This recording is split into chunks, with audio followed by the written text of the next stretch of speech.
Hello all. In this video, I'm going to explain about the basic understandings of marketing management. The subject name is marketing management. The course code is U18PLBL307 and the topic for today is introduction to marketing management. Before looking into the meaning of marketing, let us understand how it differs from selling. Selling actually transforms the goods into money, but marketing is the method of serving and satisfying the customer needs. Marketing basically involves identifying the customer needs by conducting a marketing research and producing the products based on the needs of the customer satisfaction. The customer satisfaction is the main goal to be considered in the marketing process. This marketing process includes the planning of a products and service price, promotion, and distribution. Here, we say marketing is a process. In that sense, the process includes researching, promoting, selling, and distributing the products. So, marketing involves these sequence of activities which we can call as the marketing process. There are many definitions for marketing, which is given by many marketing experts. And here are two definitions which is given. The first definition is given by Philip Kotler, who was called as the father of modern marketing. He has defined marketing as the science and art of exploring, creating, and delivering value to satisfy the needs of a target market at a price or at a profit.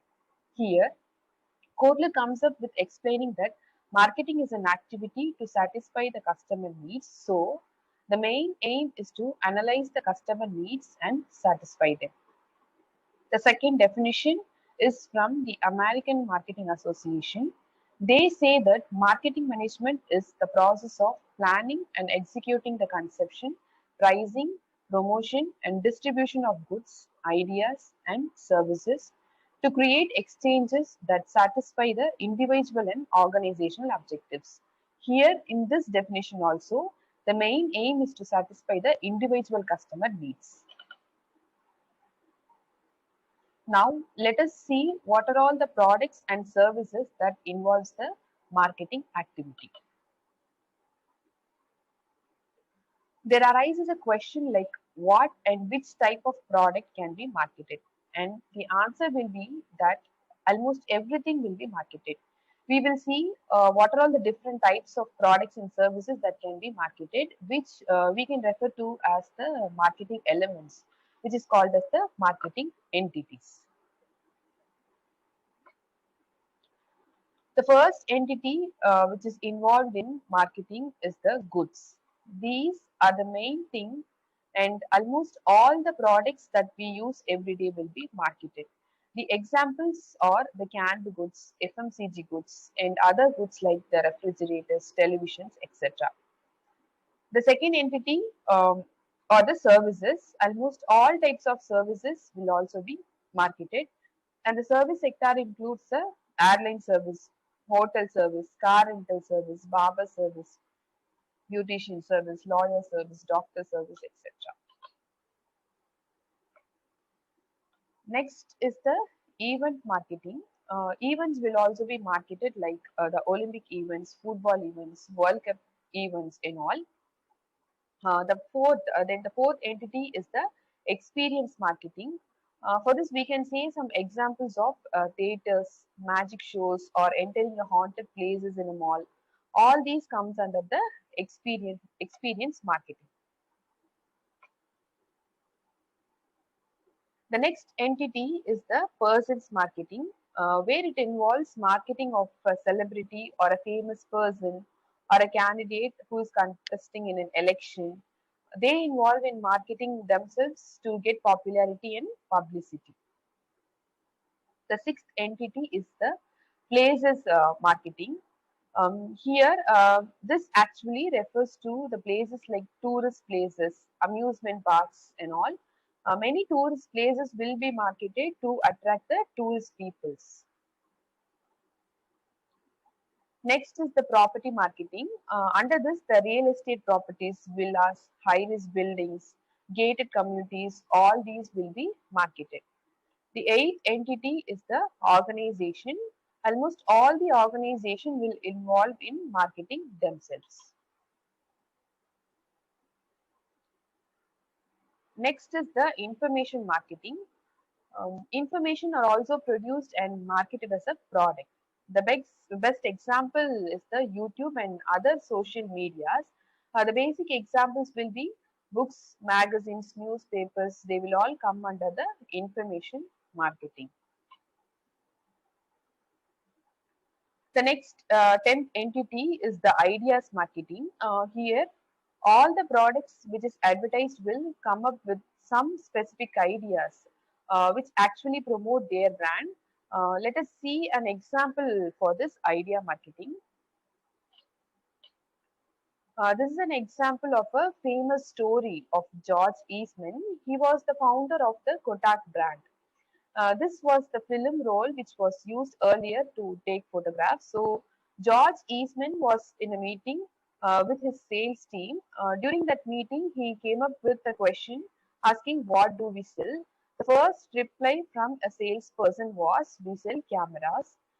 The next one said, "No, no, we are selling photographs." And another one said, "No, no, we are selling films." Then George replied, "No, no, we are into the business of selling memories." And this is how he came up with marketing his own idea of his brand. And this is the best example of ideas marketing. Next, we will see some importance of marketing management. Marketing always helps the organization to achieve their goals relating to selling the product by gaining customer satisfaction. Marketing basically involves in the process of creating the customers by fulfilling their needs and satisfying them. It always helps the firm to adapt to the present trend and changing conditions. It provides guidance to the firm by making a research study on the new innovations that can be introduced into a product.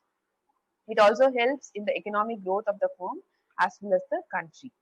It also helps to satisfy the social needs of the people and improve their standard of living. It also helps in effective utilization of resources in a firm like human and material resources, avoiding the wastages. Next, we will see the core concepts of marketing. This actually explains the process of marketing and how the relationship will be formed between the firm and the customers during the marketing process. This involves basically from identifying the needs, wants, demand of the customer, then giving the products based on that need and gaining customer satisfaction. Once the customers are satisfied using the products, they will have that buyer-seller relationship throughout. Now let us look in detail about this.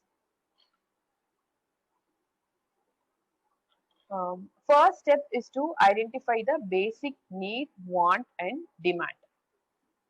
Need is something that is much essential for a basic living. Like we need food, water, shelter for the basic living, right? These are all the basic needs. Want is anything which you prefer specifically from different available choices. Like in food, we may have many options of different available dishes, right? And demand is wanting for a specific product and that you can afford to buy the product. For example, you need to move from one place to another place. Your basic want is transportation. You may want any car like Mercedes or any other luxurious cars also, but you can afford only for a Swift. Then your demand will be for that Swift. So after identifying the basic needs and wants, the products or services will be produced based on that. The product will be bought by the customers for a cost and that cost will be based on how much it is valued in the market. It should also satisfy the customers and that refers to the value, cost and satisfaction. Then there will be the exchange and transaction process where the product will be given to the customer by the seller and the money will be transacted. Here, um, the proof of transaction will be the receipt or the invoice. So even after the sales has been done, if the customers are satisfied with the product, then they will again prefer to buy the products from the same brand, and the buyer seller relationship will be maintained, and that is how the relationship marketing works out. The marketing network refers to the relationship between the firm and its customers, employees, suppliers, distributors, advertising agencies, retailers, and all. Here, the market refers to the place where the buyer and the seller meets, and herein where the need can be identified, satisfied, and the customer relationship will be formed. Here, the marketers are the ones who sells the product, and the prospects are the customers. Next, we will see the different states of demand that exist in the market. The first demand is called as the negative demand. It is nothing but there will always be a demand for some products, but people would not be willingly prefer to buy those products, right? But due to some unavoidable situations, they will be forced to buy those kind of products. The examples are medicines, vaccines, insurance policies, and all. The second state of demand is the no demand state. Here, the products will be available in the market, but the customers will not be interested in buying those products. Next is the latent demand.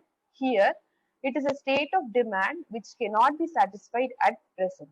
For example, we may need a laptop for which has a battery backup that would last for a long time.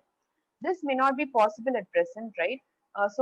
This is an example of latent demand. The fourth one is the declining demand. This actually refers to the decreasing of demand for a product.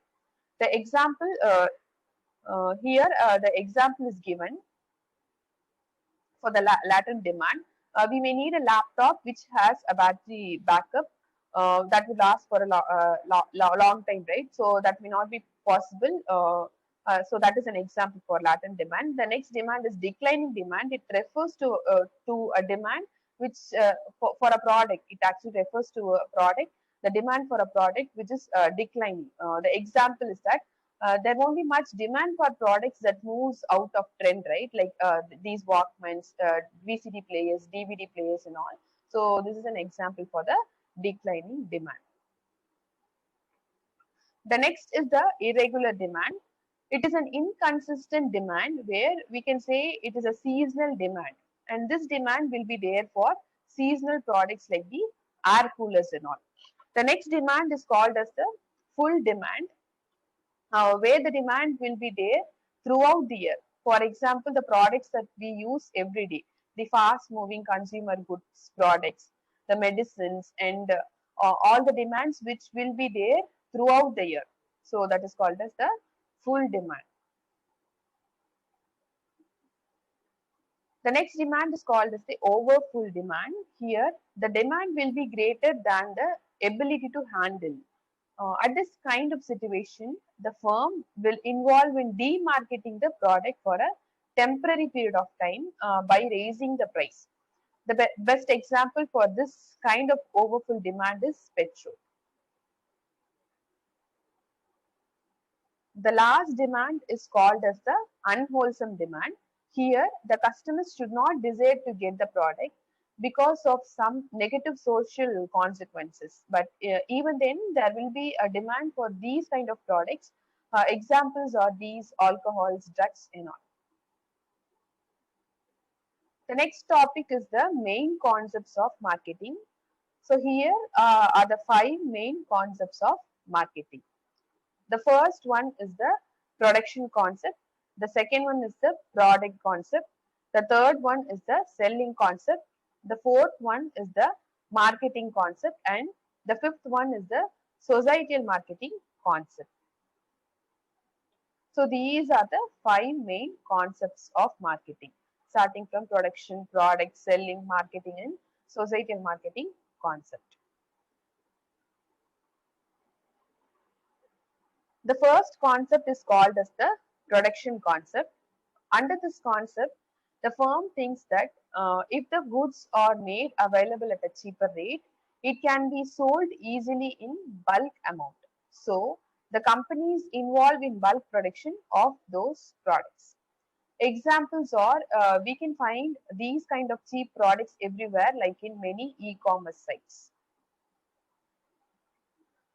The second concept is called as the product concept. Under this concept, the company believes that if the product is given in quality, right? So if they can able to improve the quality of the product, the customer will be easily attracted. So they concentrate more on giving quality products. The third concept is the selling concept. In this concept, the company involves in aggressive selling of their product without caring about whether or not the customers actually likes the product. Examples are insurance policies or the soft drinks that are advertised often in televisions and all. The next concept is called as the marketing concept. Under this concept, the companies first involve in identifying the needs of the customer and producing the products based on that needs. Next is the societal marketing concept. Under this concept, the organization involves in giving importance to consumer welfare and the social welfare, society welfare and all. This concept says that all the organization must be socially responsible. Next, we will see some of the differences between marketing and selling concept. The selling actually starts from the factory, focusing on the existing product and promoting the existing product and getting profit from the amount of units sold. Whereas the marketing concept involves initially from identifying the customer needs and giving products based on that and getting customer satisfaction. So here are some differences given between the selling and marketing concept. Selling actually starts from the firm and marketing starts from analyzing the customer needs. Selling is actually associated with the with compelling the consumers mind and towards the goods and consumers minds towards the goods and services, whereas the marketing is actually associated with directing the goods and services towards the consumers mind. The starting point of selling is the factory, whereas the starting point of marketing is the target market. Selling focuses on the product and marketing focuses on the customer needs. Selling has the inside out perspective and the marketing has the outside in perspective. The essence of selling will be the transfer of title and possession, whereas the essence of marketing will be the satisfaction of customers. The business planning for selling will be short term and the business planning for the marketing will be for a long term. Selling is actually volume oriented and marketing is marketing is profit oriented, obviously. Selling concentrates on heavy selling and promotion, whereas the marketing concept it concentrates on integrated marketing process.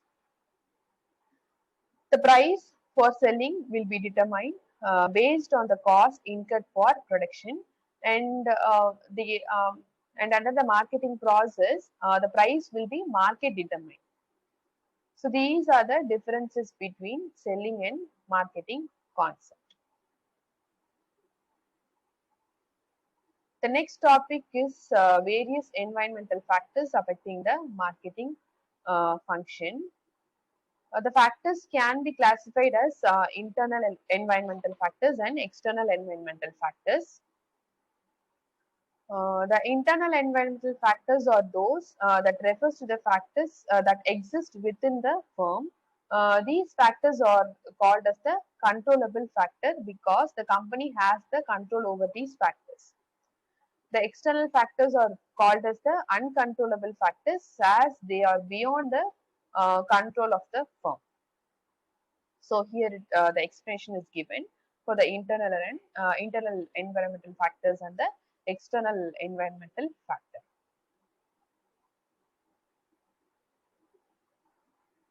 Under the internal environmental factor, there are top management, finance and accounting, research and development, manufacturing and purchasing, and the company brand and equity.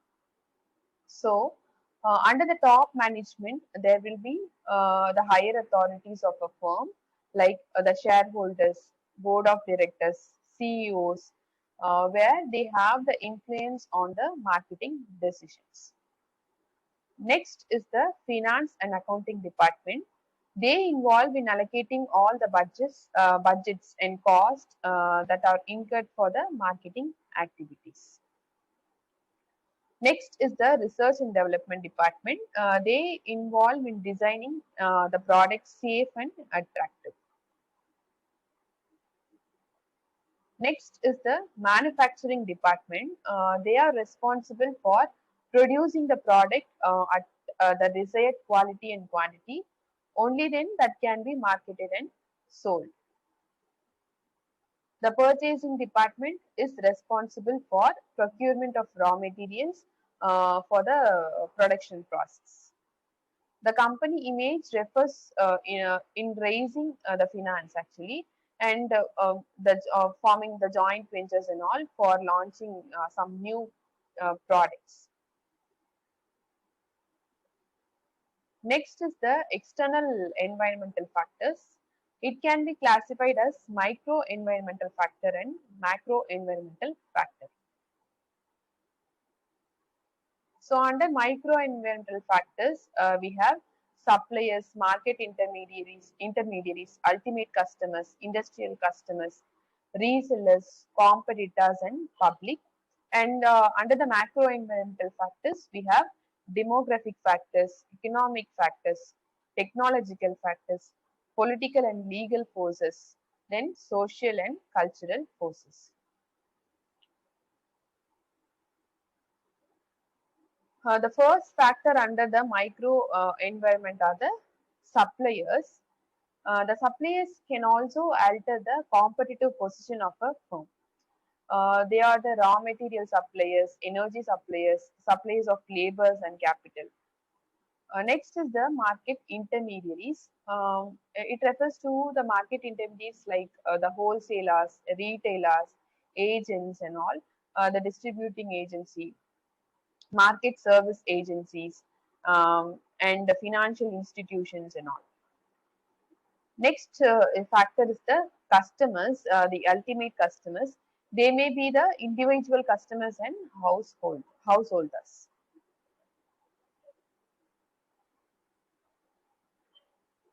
Next, under the micro environmental factor, the first one is the industrial customers. These customers are the organization which buys the unfinished goods and services for producing finished goods. The resellers are the intermediaries who purchase the goods and resell them at a profit. They can be wholesalers, retailers, distributors and all. The competitors are those who sell the goods and services similar to a firm with the same features and description in the same market. The next factor is the general public, where the actions of the company will influence the other groups, forming the general public for the company. Under the macro environmental factor, the first factor is the demographic factor. Here, the marketer will monitor the population because the people forms the market. Um, in this, the marketers are keenly interested in the size and growth rate of population in different cities, regions and nations, age distribution and other factors. The economic factor, which consists of macro level factor, which is actually related to the means of production and distribution that have a greater impact on the business of an organization. The technological factor is actually related to the knowledge applied and the materials and machines used in the production of goods and services, which will have an impact on the business of an organization. The political and legal forces greatly affect the marketing decision. The marketing decision cannot be taken without taking into account the government agencies, political party in power, and who's also in opposition, their ideologies, the pressure groups, and all. The social factors make the firm to be socially responsible. It means that the business firms should involve in eliminating socially harmful products and produce only what is beneficial to the society. And that's all about this video. Thank you.